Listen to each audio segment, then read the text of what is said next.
Hello, I'm Stephen Dawes. I'm the Canon theologian of the cathedral and a retired Methodist minister. Now I'm cheating really because I'm going for two stained glass windows, one on the south side and one on the north side. And they're rather surprising ones too. They are not the sort of windows that you might expect in a rather traditional and rather, if I may say, Catholic cathedral. They are the stained glass windows of two reformers, John Wycliffe and Jan Hus, because they are heralds of the Reformation. They stood out at a time when they thought the church was going wrong. They were conscious of how far it was away from what they thought the church of the Bible should be, and in outspoken ways they pointed this out to the church, and of course that got them into serious trouble. Wycliffe, who was an Oxford professor, died in his bed, but his disciple Huss was burnt at the stake. What they said was that the church needed to return to the simplicity of the Bible. They didn't like the idea of the church owning vast property. They didn't like the idea of the church exercising secular power. They wanted a church of the people and for the people, which enabled ordinary people to worship God and follow the path of Jesus Christ.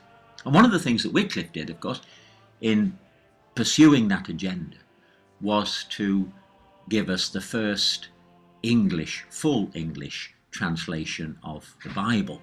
King Alfred the Great had started the process. He's probably the earliest or one of the earliest, but Wycliffe gives us the first English Bible. He caused quite a stir, and he was seen as a rather unpleasant and violent revolutionary, but nonetheless he died in his sleep. Jan Hus, on the other hand, who was a Bohemian, that's not kaftan and sandals and beads like the 60s, that's someone who came from what was then called Bohemia, which we would now call Czechoslovakia, or rather the Czech Republic, and he ended up as Dean of the University of Prague, and he was very much Wycliffe's European disciple. But unlike Wycliffe, he was first of all invited to the Council of Constance to renounce his errors and given a safe conduct. But when he got there, he found his errors were renounced, but his safe conduct was withdrawn, and he was burned at the stake in 1412.